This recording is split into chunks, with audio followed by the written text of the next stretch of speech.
Honorable President of the Islamic Republic of Mauritania, Secretary General, the OIC, Royal Highness, Honorable Foreign Ministers, Excellencies, at the outset, I take this opportunity to thank the Islamic Republic of Mauritania for their generous and gracious hospitality in hosting this session.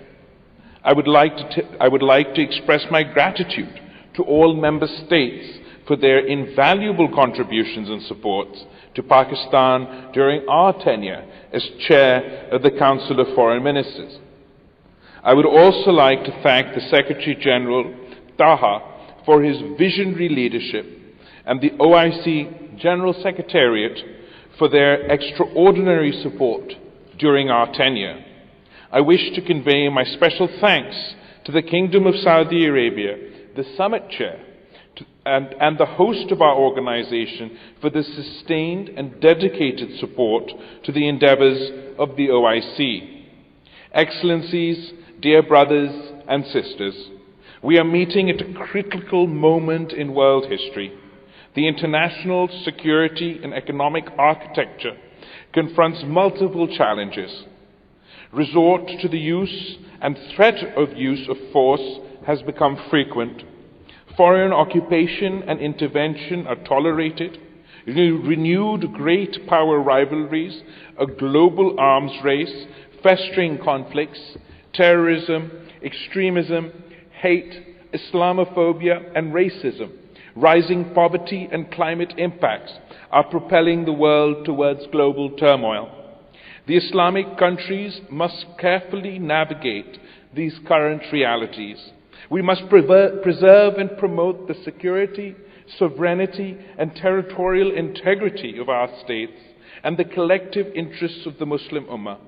We must be a force for peace and justice, for economic and social progress, for international cooperation as the means to address the multiple global challenges the world confronts today. Dear brothers and sisters, Palestine is our common cause. Our organization was created in response to the desecration of the holy Al-Aqsa Mosque. OIC member states must continue to condemn Israel's repeated aggression against the Al-Aqsa Mosque and in the occupied Palestinian territories. We must secure self-determination for our brothers and sisters in Palestine. They must have their own state within the 1967 borders, with Al-Quds al-Sharif as the capital of a free Palestinian state. This may seem a daunting task today, yet I am convinced that the arc of history and the hand of the Almighty bends towards justice. Excellencies, dear brothers and sisters, Kashmir is also our common cause. Kashmir was forcibly and illegally occupied by India. The Security Council decided that the people of Jammu and Kashmir must be enabled to exercise their recognized right of self-determination through a UN-sponsored plebiscite. Through fraud and force, India has resiled from its commitment to implement the decisions of the Security Council of the United Nations. India instead has resorted to a brutal attempt to impose the Hindutva rulers ominously call a final solution for Kashmir. India's 900,000 occupation army is engaged in a massive and systematic campaign of repression in occupied Jammu and Kashmir. Kashmir's identity is sought to be obliterated. Its Muslim majority is to be turned into a minority in their own land, with a flood of outsiders brought in from various parts of India to settle and seize Kashmiri lands and properties in a classic settler colonial project. 3 years after India's unilateral and illegal measures of August 5, 2019, it is evident that its campaign of colonial annexation has failed. It will never succeed. With the will of Almighty Allah, the people of Jammu and Kashmir will win their heroic struggle for freedom and self-determination. Kashmir and Pakistan are bound irrevocably by geography, faith, history, and culture, and Pakistan will continue to extend its full political, diplomatic, and moral support to the Kashmiri freedom struggle.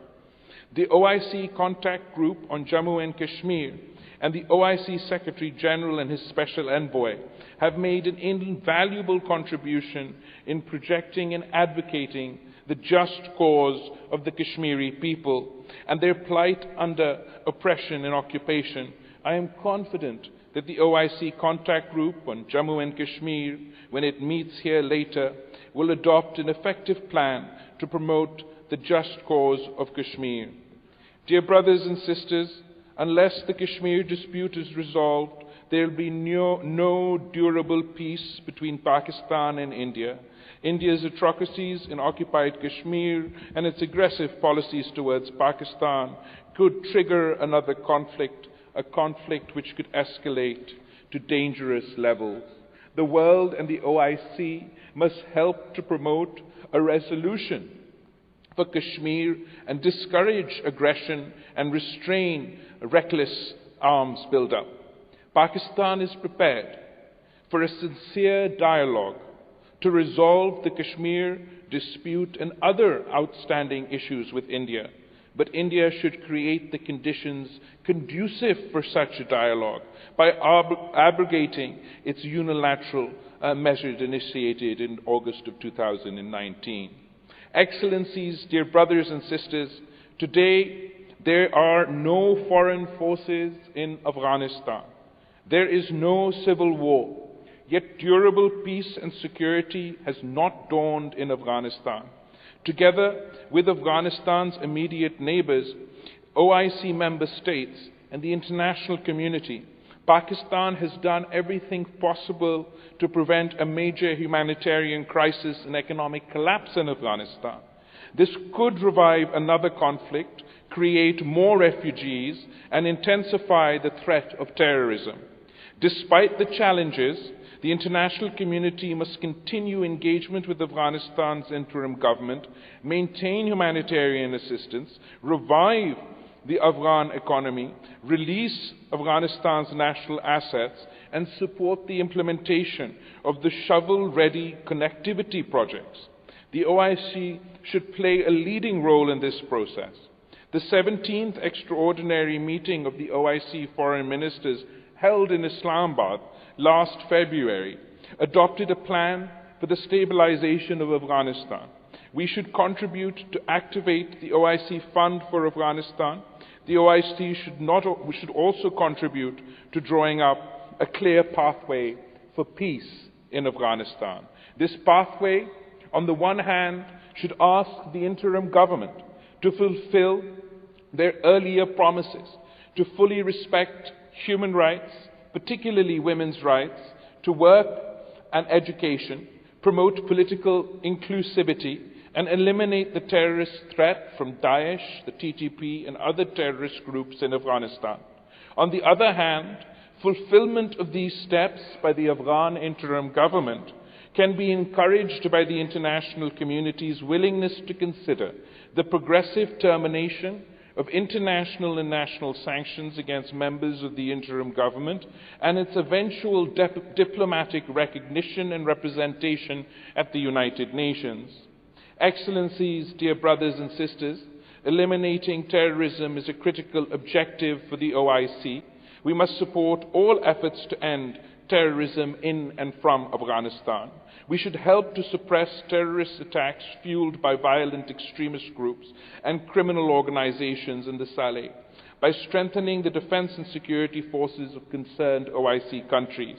We should address the root causes of terrorism, including poverty, injustice, and in particular, foreign occupation and a denial of the right to self-determination. We must oppose the new forms of terrorism by the far right, white supremacist, anti-Muslim, and Hindutva groups and ideologies. We must strengthen the United Nations and OIC counter-terrorism architecture. It is vital to address conflicts and disputes within the Islamic world.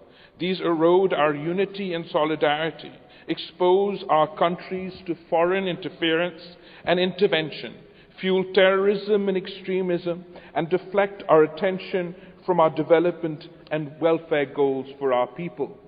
Pakistan warmly welcomes the agreement reached by the Kingdom of Saudi Arabia and the Islamic Republic of Iran to restore diplomatic relations and the constructive role played by the Chinese leadership in facilitating this agreement. It is time that we join together to restore peace in Yemen, Syria, Iraq, and Libya.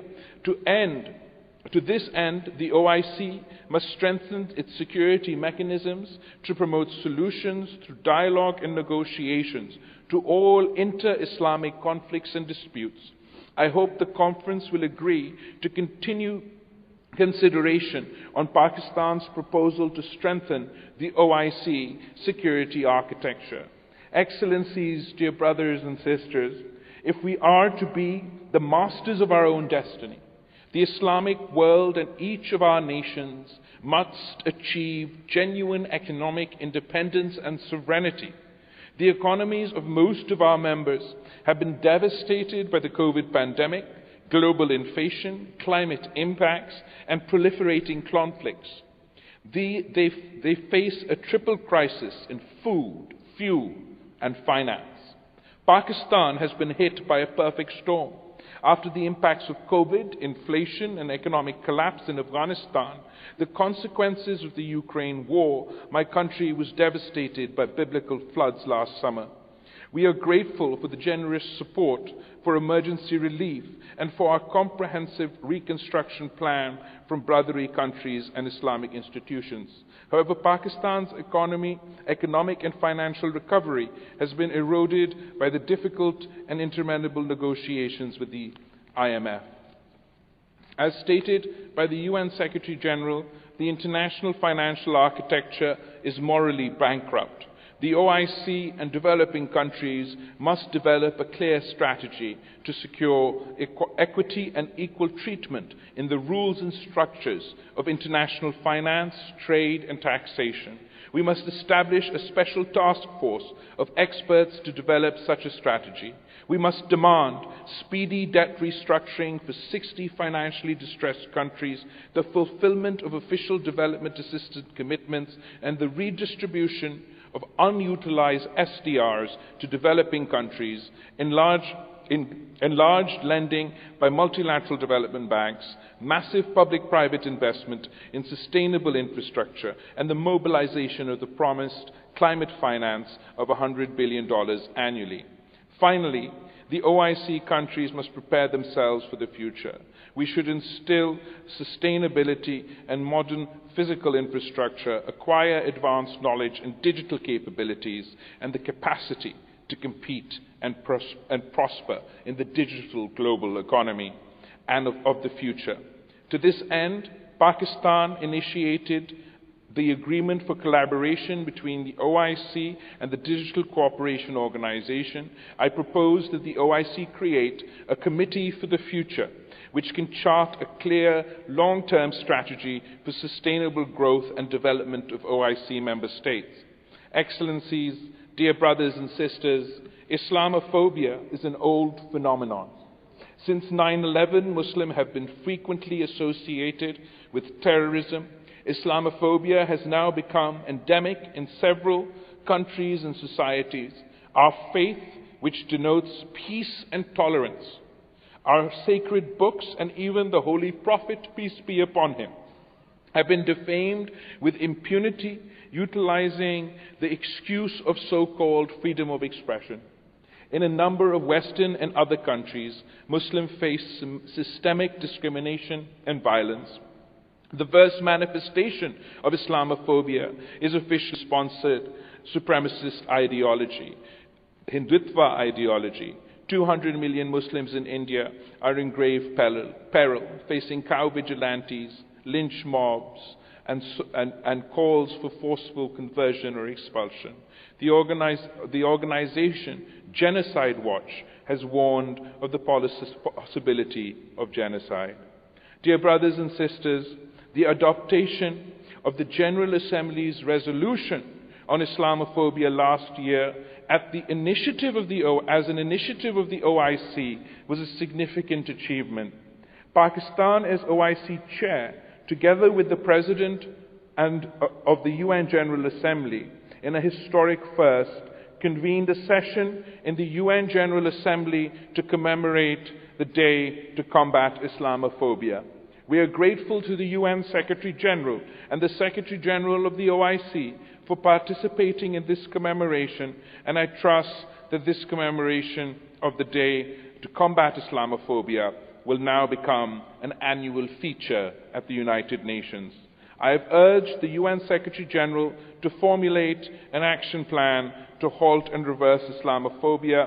Such a plan should include the appointment of a UN Special Envoy, international measures for the protection of Islamic holy sites, the adoption of laws to outlaw hate speech, acts of vandalization of the Holy Quran, and discrimination and violence against Muslims, legal assistance to victims of Islamophobia, and judicial mechanisms to hold those responsible for acts of Islamophobia accountable. The OIC must take the lead in the formulation and the implementation of such an action plan against Islamophobia. Dear brothers and sisters, on 8th of March, International Women's Day, I convened a conference on women in Islam at the United Nations. The purpose was to correct the widespread misperception that women are oppressed in Islamic societies and to celebrate the achievements of Muslim women. This too should become an annual event at the United Nations.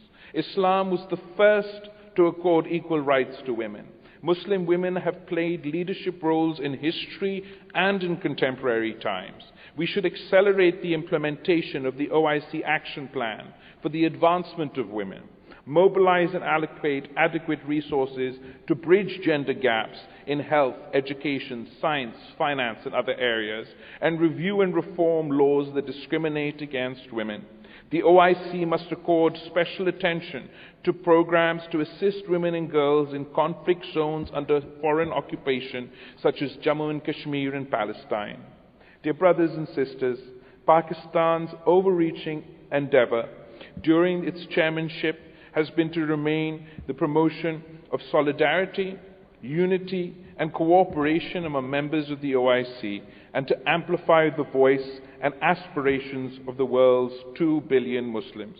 Apart from several conferences and proposals I have mentioned, Pakistan during its tenure also initiated a discussion on Islamic microfinance, secured adoption of the Convention on Anti-Corruption Law Enforcement, and the adoption of the midterm review document of the OIC 2025 Programme of Action. Pakistan will host the 18th OIC Trade Fair in June this year, and we also look forward to hosting the OIC Ministerial Conference on Women Empowerment later this year. We will continue to contribute to building the capacity in OIC member states in information and communication technology, health, medicine, education, training and research, including through the Islamabad-based OIC Committee on Science and Technology. Dear brothers and sisters, as Pakistan hands over the chair of the OIC CFN to the brotherly Mauritania, we do so with full confidence that it will endeavour tirelessly to realize the OIC's goals to justice and equality, the well-being of the weak and the vulnerable, regional and global peace and prosperity, and above all, Islamic solidarity, unity, and prosperity. I would like to congratulate and welcome the Foreign Minister of Mauritania as chair of the 49th session of the Council of Foreign Ministers and convey my best wishes and assurances of full cooperation for successful steering of the Conference of Foreign Ministers. I am confident that this conference will take far-reaching steps to realize our common objectives of the Muslim countries. It has been a unique pleasure and a privilege to serve you in our capacity of Chair of the Council of Foreign Ministers. I will now head over and officially hand over to my successor.